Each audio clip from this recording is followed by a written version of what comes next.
pessoal, estamos de volta com mais uma aula e agora, na nossa aula, como prometido da aula anterior, nós vamos falar então sobre renascimento, né? Nós vamos ver aí o que significa essa palavra, um pouquinho grande, né? Sobre o que significa renascimento. Bom, o renascimento é a tradução da palavra italiana rinascita, que significa nascer de novo, né? Então, ou seja, é o renascer de alguma coisa. O Renascimento foi um movimento que buscou rever as concepções de mundo que vigoravam então até aquele momento. Então, ou seja, o mundo, até esse período que vai acontecer o Renascimento, ele vai passar por transformações. É como se ele estivesse literalmente nascendo novamente, porém passando aí por grandes mudanças. Esse movimento teve início na Itália, mas logo se espalhou por diferentes regiões da Europa. Nessa época, o continente europeu estava passando por grandes transformações sociais, culturais, religiosas e científicas, né? Econômicas e políticas também. E o termo renascimento, ele foi criado aí no século XVI para caracterizar uma época de renovação em relação à Idade Média. Então, ou seja, é como se esse período deixasse para trás aquele período medieval, né, da Idade Média e entrasse numa era moderna, certo?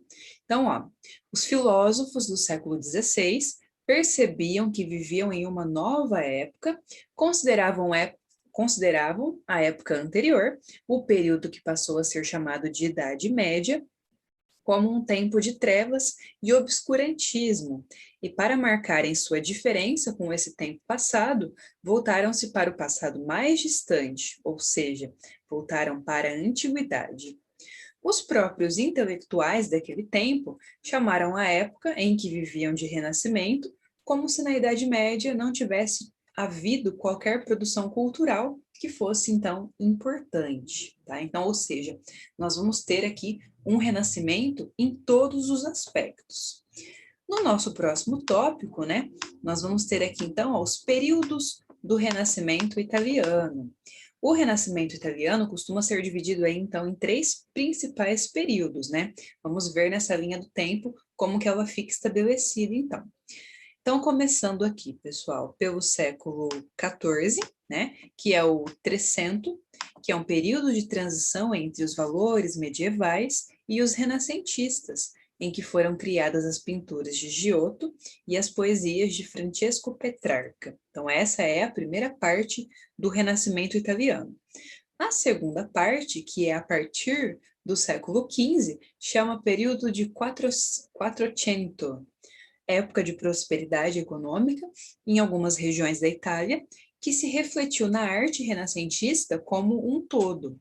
Obras monumentais foram encomendadas pelos mecenas, que a gente viu na aula anterior, como a cúpula da Catedral de Santa Maria del Fiore, em Florença, feita pelo arquiteto Brunelleschi. E entre os artistas desse período destacaram-se então aqui os escultores Guibert, Donatello e os pintores Masaccio e Sandro Botticelli. E o século XVI ele é marcado pelo Cinquecento, né? Época de crise econômica em várias regiões da Itália, principalmente em razão das lutas políticas entre algumas cidades-estados italianas. É nesse período, no entanto, que a arte renascentista italiana alcançou aí o seu esplendor, né? Ela passa a ganhar destaque.